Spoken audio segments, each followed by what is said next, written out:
ಏನ್ ಲಡ್ಡು ಇದೆಲ್ಲ? ಇಷ್ಟೊತ್ತಲ್ಲಿ ಎಲ್ಲಿ ಹೋಗ್ತಾ ಇದೆಯಾ ಲಡ್ಡು? ಅವನ್ನೆಲ್ಲ ಬಿಟ್ಟು ಹೋಗ್ಬೇಕು ಅಂತ ತೀರ್ಮಾನ ಮಾಡಿದ್ಯಾ?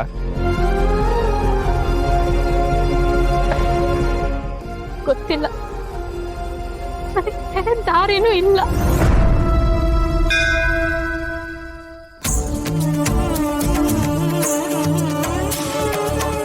ಎಲ್ಲ ಭಗವಂತನ ಕೈಯಲ್ಲಿ.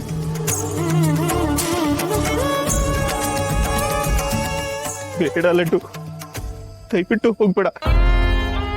ನೀನೇನಾದ್ರೂ ಈಗ ನನ್ನನ್ನು ಬಿಟ್ಟು ಹೊರಟೋದ್ರೆ ನನ್ನ ಜೀವನ ಪರ್ಯಂತ ಗಿಲ್ಟಲ್ಲಿ ಸಾಯ್ತೀನಿ.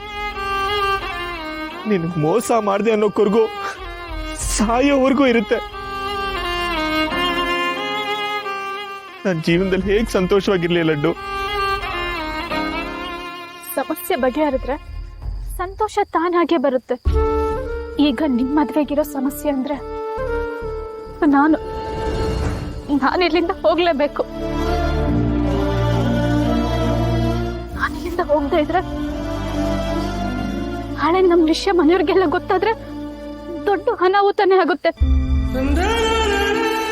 ಬರೀ ನನ್ ಕುತ್ಕೆಲ್ ತಾಳಿ ನೋಡಿದ್ದಕ್ಕೆ ಮನೆಯವರೆಲ್ಲ ಎಷ್ಟು ಮಾತಾಡಿದ್ದಾರೆ ಅಂತ ನೀವೇ ನೋಡಿದ್ದೀರ. ಅಂಥದ್ರಲ್ಲಿ ನಾಳೆ ನಿಮ್ ಮದ್ವೆ ಇದೆ, ಅನು ಕುತ್ತಿಗೆಗೆ ನೀವು ತಾಳಿ ಕಟ್ಟಬೇಕು. ಅಕಸ್ಮಾತ್ ಅವಾಗ ಲಡ್ಡು ಗಂಡ ನೀವೇ ಅಂತ ಗೊತ್ತಾದ್ರೆ ಮನೆಯವ್ರ ಮರ್ಯಾದೆ ಮಾತ್ರ ಹೋಗಲ್ಲ, ಅವ್ರ ಮನ್ಸು ಕೂಡ ಒಡೆದೋಗುತ್ತೆ.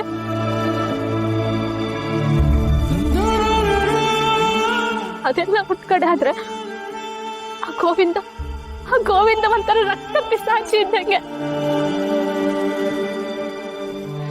ಅವಳ ಕೈಲಿ ತಾಳಿ ಕಟ್ಟಿಸ್ಕೊಂಡು ನನ್ನ ಜೀವನ ಹಾಳು ಮಾಡ್ಕೊಂತೀರಾ? ಇದೆರಡು ಆಗದೆ ಇರೋ ಕೆಲಸ. ಇವೆರಡು ಕೆಲಸ ಆಗ್ಬಾರ್ದು ಅಂದ್ರೆ ನಾನು ಇಲ್ಲಿರ್ಬಾರ್ದು, ನಾನು ಹೊರಟೋಗ್ಬಿಡ್ಬೇಕು. ಆ ದೇವ್ರನ್ನ ನಂಬಿ ಅವನ ಮೇಲೆ ಭಾರ ಹಾಕಿ ಅವ್ನು ತೋರಿಸಿದ ದಾರಿಲಿ ಹೋಗ್ತೀನಿ ಅಷ್ಟೆ. ದಯವಿಟ್ಟು ನನ್ನ ತಡಿಬೇಡಿ. ನನಗೆ ಸಹಿಸ್ಕೊಳ್ಳೋದಿಕ್ಕಾಗಿಲ್ಲ. ಈ ವಿಷಯನೆಲ್ಲ ಮುಚ್ಚಿಟ್ಟು ನಿಮ್ಮೆಲ್ಲರೂ ಈ ಪರಿಸ್ಥಿತಿಗೆ ತಳ್ಳಿದ್ದೀನಿ. ಇದಕ್ಕೋಸ್ಕರ ನೀವು ಯಾವ ಶಿಕ್ಷೆ ಕೊಟ್ಟರು ನಾನು ಅನುಭವಿಸ್ತೀನಿ. ಅನು ಜೀವನ ಹಾಳು ಮಾಡೋದು ನನ್ನ ಉದ್ದೇಶ ಅಲ್ಲ. ಯಾಕಂದ್ರೆ ಅನು ನನ್ನ ಸೋಲ್ಮೇಟ್. ನಾನು ಏನೇ ವಿಷಯ ಇದ್ರೂ ಶೇರ್ ಮಾಡ್ಕೊಳ್ತಾ ಇದ್ದಿದ್ದ ಅನು ಹತ್ರ. ಜೀವನದಲ್ಲಿ ನನಗೆ ಇವಳಷ್ಟು ಹತ್ರ ಆದವ್ರು ಯಾರೂ ಇಲ್ಲ. ಅನು ಕಣ್ಣಲ್ಲಿ ನೀರು ಬಂದ್ರೆ ನನಗೆ ಸಹಿಸ್ಕೊಳ್ಳೋದಿಕ್ಕಾಗಲ್ಲ. ಆದ್ರೆ ಈಗ ನನಗೆ ಬೇರೆ ವಿಧಿ ಇಲ್ಲ.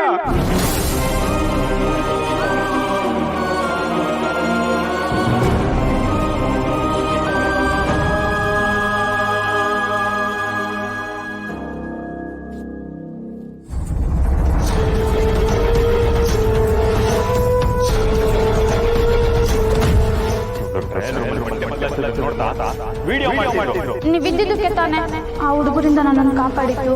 ಅದಕ್ಕೆ ಹೇಳೋದು, ಬೆನ್ನಿಂದ ಒಬ್ರು ಬಲವಾಗಿರ್ಬೇಕು ಅಂತ.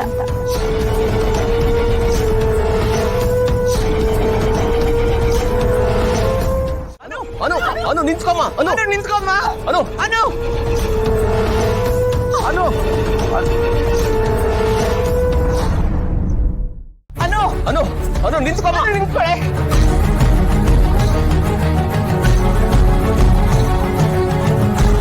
ಅನು ಅನು ಅನು ಅನು ನಿಂತ್ಕೊಳ್ಳೆ. ಅನು ನಿಂತ್ಕೊಮ್ಮ. ಅನು ನನ್ನ ಹತ್ರ ಬರಬೇಡಿ. ಬೇಡ, ಏನು ಹೇಳ್ಬೇಡಿ. ಅನು ನನ್ನ ಮಾತು ಕೇಳಮ್ಮ ಪ್ಲೀಸ್. ಏನು ಮಾತಾಡ್ಬೇಡಿ ಪ್ಲೀಸ್. ಅನು ಅನು ಅನು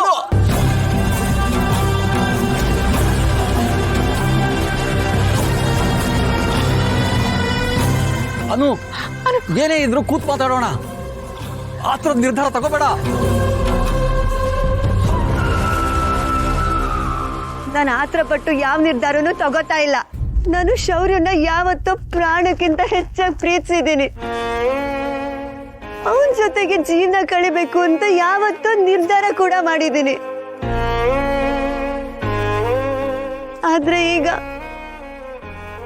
ಶೌರ್ಯ ನನ್ನ ಪಾಲಿಗಿಲ್ಲ.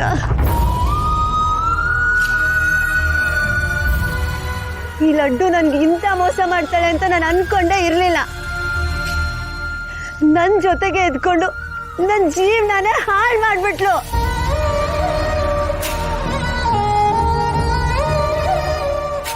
ನಾನು ಶೌರ್ಯ ಮದ್ವೆ ಆಗಿದ್ದೀವಿ ಅಂತ ಒಂದೇ ಒಂದ್ಸಲ ಹೇಳಿದಿದ್ರು ನಾನು ಇಷ್ಟು ದೂರ ಬರ್ತಾನೆ ಇರ್ಲಿಲ್ವೇನೋ.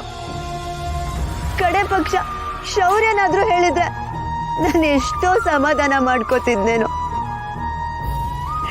ಯಾಕಂದ್ರೆ ನನ್ ಪ್ರೀತಿಸಿದ್ದು ಶೌರ್ಯನ್ನ. ನನ್ ಬದುಕೋದಾದ್ರೆ ಅದು ಶೌರ್ಯನ್ ಜೊತೆಗೆ ಬದುಕ್ಬೇಕು. ಅವನನ್ನ ಬಿಟ್ಟು ನನಗೆ ಜೀವನನೇ ಕಾಣಿಸ್ತಿಲ್ಲ.